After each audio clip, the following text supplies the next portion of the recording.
আলাইকুম সম্মানিত সুধী, আমাদের আজকে এই স্থানে জুলাই পরবর্তী বাংলাদেশে এই স্থানে দাঁড়িয়ে আজও যেন রক্তের গন্ধ শুকায় নাই। আজও এই স্থানে দাঁড়িয়ে যেন 2013 সালের 5 মে রক্তের গন্ধ এই শাপলা চত্বর ছাড়েনি। কারণ এখন পর্যন্ত শাপলা গণহত্যার জন্য আমরা কোনো তদন্ত কমিশন দেখতে পাই না, কোনো সরকারের পক্ষ থেকে কোনো রিপোর্ট দেখতে পাই না।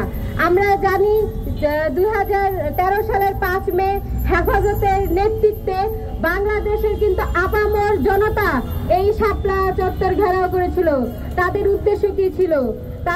তারা হযরত মুহাম্মদ সাল্লাল্লাহু আলাইহি ওয়াসাল্লামের অবমাননা সহ্য করতে চায়নি। এটা শুধু তো হেফাজত ইসলামের চাহিদা নয়, এটা বাংলাদেশের আপামর জনগণের মনের দাবি ছিল যে বাংলাদেশে কোনো ইসলাম বিদ্বেষী কথা চলবে না। আমরা জানি 2009 সালে শেখ হাসিনার ক্ষমতা লাভের পর গণমাধ্যমে বিভিন্ন ব্লগারের মাধ্যমে তারা কিভাবে ইসলাম বিদ্বেষী ছড়াচ্ছিল এবং হযরত মুহাম্মদ সাল্লাল্লাহু আলাইহি ওয়াসাল্লামের কিভাবে তারা কটূক্তি করতেছিল। তো সেই অবমাননার বিরুদ্ধে এখানে এসে বাংলাদেশের আপামর জনতা কিন্তু এখানে সম্মিলিত হয়েছিল। তো আমরা জানি গতকাল হেফাজতে ইসলাম মাত্র 93 জনের মৃতের সংখ্যা প্রকাশ করেছে, যার মধ্যে প্রায় 24 জনের মাদ্রাসা সংশ্লিষ্টতা পাওয়া গেছে। তো বাকি লাশগুলো কাদের?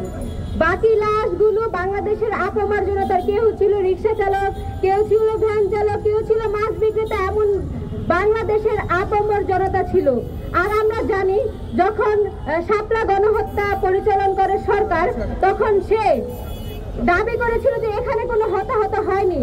তারপর যখন সোশ্যাল মিডিয়ায় বিভিন্ন ভিডিও লিক হতে শুরু করে, তখন তারা বলে যে হেফাজত ইসলামের সাথে হতাহত মানে সাংঘর্ষিক। কিন্তু আমরা জানি যে তখন প্রায় বলা হয়েছিল 2500 থেকে 3000-এর মতন